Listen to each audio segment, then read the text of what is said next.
বাংলা বিরোধী বিজেপি সর্বদাই বাংলার মনীষীদের নিয়ে ব্যঙ্গ করেছে এবং বাঙালির সংস্কৃতির অপমান করেছে। মাঝে বাংলা কিছুটা ডিরেল হয়েছিল বামপন্থীদের দ্বারা। ফুটবল খেলা, গীতা পাঠাচ্ছে ফুটবল খেলা ভালো যারা বলছেন তারা ওই বামপন্থী প্রোডাক্ট আর কি। বিদ্যাসাগরের মূর্তি ভেঙে বাংলা তথা ভারতকে অপমান করেছে বিজেপি। গোটা দেশের সংস্কৃতি ধ্বংসে মেতেছেন মোদী শাহ।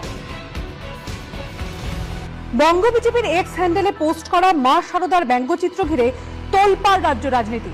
प्रजातंत्र दिवसे बांग्लार नेताजी थीमेर जा बोलो बातिल। भगवान राम एक राजा थे, कोई अवतार मानता है उनको, और उनकी 14 जो पूर्व पुरुष थे उनका नाम भी आपको मिलेगा। दुर्गा का मिलेगा क्या?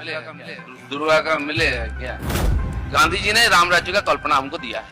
दुर्गा पता नहीं कहाँ से आ जाते हैं।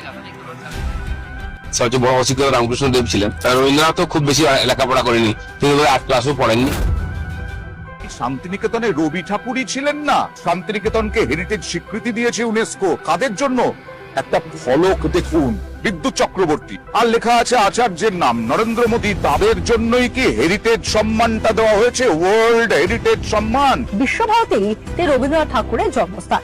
খোদ বিজেপি সর্বভারতীয় সভাপতি জেপি নাড্ডাকে উদ্ধৃত করে বঙ্গ বিজেপির এমন টুইট। পরিষ্কার দেখা যাচ্ছে যে সুকান্ত মজুমদার বিজেপির এবং তার পায়ের কাছে রবীন্দ্রনাথ ঠাকুর এবং বঙ্কিমচন্দ্র চট্টোপাধ্যায়, তাদের ছবি নিয়ে সুকান্তবাবু বড় বড় বাংলার প্রতি তাদের কত দরদ, কুম্ভীরাশ্রু, সেই নাটক করছেন পায়ের কাছে রবীন্দ্রনাথ ঠাকুর আর বঙ্কিমচন্দ্র চট্টোপাধ্যায়ের ছবি রেখে।